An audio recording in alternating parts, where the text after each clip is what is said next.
네, 여러분 반갑습니다. 아틀란타 누가병원 김정범 원장입니다. 지난 시간에 수양체질에 관해서 말씀을 드렸는데 계속해서 오늘도 수양체질에 대해서는 거의 마무리를 할 수 있지 않을까 싶고요. 체질의학에서 뭐 결혼 상대가 어떻고 그렇게 얘기를 하면 좀 이렇게 의아하다고 생각을 할 수는 있겠지만 체질이란 것 자체가 에너지 구조를 얘기를 하고 있죠. 어떤 에너지 구조를 가진 사람은 어떠한 에너지 구조를 만났을 때 가장 편안할 수 있다는 거예요. 가장 안정감을 느낄 수 있다는 거예요. 그래서 수양 체질은 사실 토양 체질하고 만나면 개성은 성격은 어쩌면 정반대일 수 있어요. 그러나 이 두 체질이 만났을 때 가장 안정감을 느낀다는 거예요. 토양 체질이 제일 그렇고요. 그 다음에 두 번째로 모금 체질, 토음 체질 순으로 에너지의 안정감을 보여주고 있고요. 토양 체질은 수양 체질은 토양 체질과 가장 완벽한 장부 에너지를 보완할 수 있는 구조를 가지고 있기 때문에 제가 이렇게 서로 이 두 체질이 만났을 때 가장 편안함을 느낄 수 있고 결혼 생활을 하는 데 있어서도 굉장히 유익하다고 볼 수가 있겠습니다. 수양 체질에 우리가 습생을 한번 보게 되면 우리 각 체질에 있어서 습생이 아주 중요한데 수양 체질은 체질적으로 땀을 많이 흘리면 안 되죠. 수양 체질은 건강하면 땀이 없어져요. 수양 체질이 허약해지거나 몸이 약해지거나 몸이 안 좋아지면 땀이 나요. 그러면 우리가 사우나를 가게 되면 몸이 건강하고 약하고 상관없이 사우나를 통해서 우리가 궁극적으로 원하는 건 땀을 흘리는 거예요. 그런데 수양 체질은 땀을 흘리면 안 되죠. 사우나는 수양 체질에 있어서 금기 사항이 될 수가 있고요. 수양 체질은 어떻게 운동할 거냐는 거예요. 운동이 굉장히 중요하잖아요. 그런데 수영은 수양에 있어서 가장 좋은, 아주 좋은 건강에 도움이 되는 운동이라고 볼 수가 있겠습니다. 유산소 운동 중에서 수영이 굉장히 좋은 경우인데 수영을 하게 되면 에너지 소모라든지 이런 걸 굉장히 많이 하고 심폐기관에 굉장히 도움을 주지만 땀을 흘리지 않는 거예요. 땀을 흘리지 않고 몸에 부하를 걸 수 있는, 많이 걸어줄 수 있는 그런 운동이 되겠습니다. 그래서 수영은 수양 체질에 있어서 굉장히 도움이 되는, 어쩌면 최고의 운동 방법이 될 수가 있고요. 냉수 마찰도 굉장히 좋습니다. 얼마 전에 제가 일본 분이신데 남자분이셨어요. 그분이 굉장히 연세가 많으시더라고요. 90세가 넘었는데 강연도 하러 다니시고 굉장히 많은 일들을 하고 계시더라고요. 그분은 이제 일어나서 눈 뜨자마자 하는 게 냉수 마찰이에요. 그래서 아마도 이분이 수양 체질이지 않았을까, 수체질이지 않았을까 하는 생각을 하고요. 수양 수음 체질은 술을 적당히 먹으면 뭐 괜찮을 수도 있습니다. 그런데 제가 술을 얘기할 때는 술을 사실 술로 간주하고 마시게 되면 그건 모든 체질에 사실은 해롭습니다.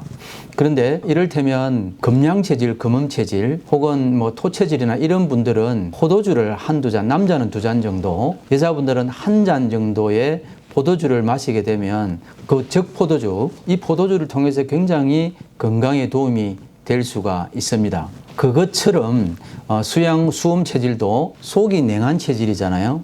그래서 냉한 속을 술을 통해서 따뜻하게 해줄 수 있으면 도움이 많이 된다는 의미이고요. 술을 그냥 마음껏 먹으라 이런 말은 절대로 아닙니다. 술을 드시게 되면 웬만하면 술은 모든 체질들이 그렇지만 많이 안 드시는 게 좋고요. 꼭 먹어야 될 상황이면 소주를 드실 때 안주로 해서 치킨이 굉장히 좋습니다. 소주를 차게 해서 많이들 드시는데 여름이어서, 근데 그럼에도 불구하고 소주를 차게 하시면 안 되고 그냥 좀 따뜻하게 하거나 적당한 온도에, 그러니까 실온에 있는 소주들을 드셔도 되고요. 치킨 안주로 해서 그렇게 하시면 속이 냉한 체질이라고 조금 전에 말씀을 드렸는데 술의 열기가 찬 위를 깨 하기 때문에, 따뜻하게 하기 때문에 굉장히 유익하고요. 특별히 인삼주나 찹쌀로 빚은 술은 아주 좋습니다. 참고를 꼭 해주시면 좋겠고요. 맥주는 열을 식히기 때문에 설사를 일으키기도 하고 소화력을 떨어뜨리기도 합니다. 맥주를 오랫동안 많이 마시게 되면 아주 건강에 데미지를 많이 받습니다. 그래서 이 점 꼭 유의를 좀 하시고요. 성격이 꼼꼼하기 때문에 천천히 음미하면서 술을 마시는 그런 스타일들이에요. 수양 체질들은.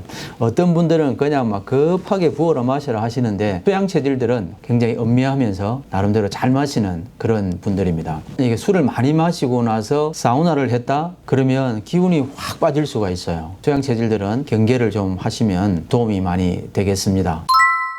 수양 수음 체질들은 여름이 계절적으로 힘들 수 있기 때문에 아주 조심을 해야 하고요. 특별히 우리 아틀란타에 계시는 분들은 굉장히 여름이 길잖아요. 5, 6월부터 시작해서 10월, 11월까지도 더운 시간들이기 때문에 수양 체질들은 건강 관리에 대해서 자기 체질을 알게 되면 적절히 건강을 관리하는 데 있어서 굉장히 도움이 될 것 같고요. 색채를 보게 되면 수양 체질들은 붉은색과 노란색이 굉장히 좋습니다. 검은색하고 푸른색은 좋지를 않고요. 그러면 어떻게 체질하고 색깔하고 무슨 관계가 있냐? 제가 누누이 얘기를 했지만 수양 체질에 있어서 붉은색과 노란색은 약한 간, 신장을 보호할 수가 있어서 좋아요. 그래서 검은색과 푸른색은 폐를 더 강하게 하기 때문에 그렇게 좋지를 않습니다. 왜냐하면 체질이라고 하는 것은 에너지 구조를 나타내잖아요. 이 에너지 구조상 이런 색깔들은 영향을 주고 받는다는 거예요. 그렇게 이해를 해 주시면 좋고요. 그래서 내가 수양 체질이다. 이를테면 집에 있는 벽지라든지 혹은 그 방 안에 있는 벽의 색깔들이 붉은색을 칠하기는 좀 그렇지만 노란색 계통이 들어가 있는 그런 걸 조금 참고해서 하시면 굉장히 좋을 수가 있습니다. 수양 체질에 있어서 질병을 보게 되면 수양 체질들이 땀이 없으면 그 사람은 건강하다는 얘기예요. 어떤 경우에 목양 체질이나 토양 체질들이 땀이 없잖아요. 몸에 이상이 많이 왔다는 걸 의미하게 돼요.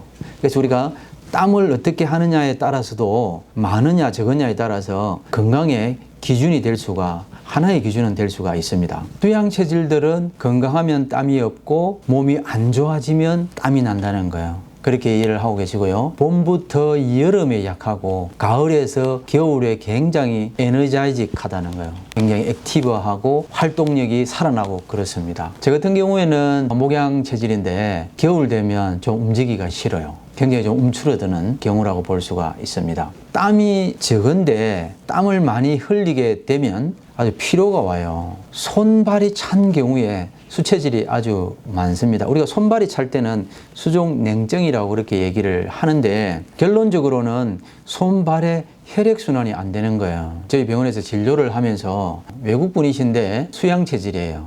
근데 손발이 아주 차요. 이분한테 오늘 제가 홍삼으로 만든 여러 가지 드링크라든지 젤리라든지 이런 것들을 그분한테 선물을 했어요.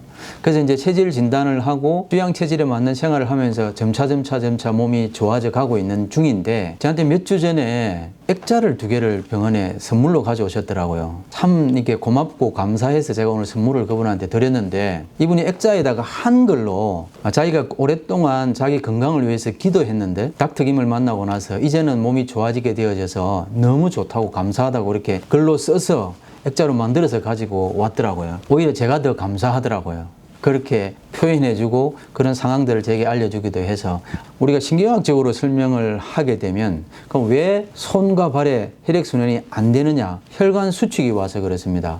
위쪽에는 괜찮은데 손과 손에 혈관 수축이 오게 되면 혈액순환이 잘 되질 않아요. 그래서 우리가 치료를 할 때는 혈관을 확장시키는, 혈관을 다일레이션 시키는 그런 치료를 하게 되고요. 신경학적인 방법도 동원을 하기도 하고 체질의학적인 방법도 동원을 하게 됩니다. 그렇게 하면 좋은 그런 효과들을 보고 있습니다. 손발 따뜻하게 하는 정도의 치료가 필요하다. 그렇게 어렵지 않게, 물론 시간은 좀 걸릴 수 있습니다. 그러나 그렇게 어렵지 않게 해결을 잘 하고 있고요.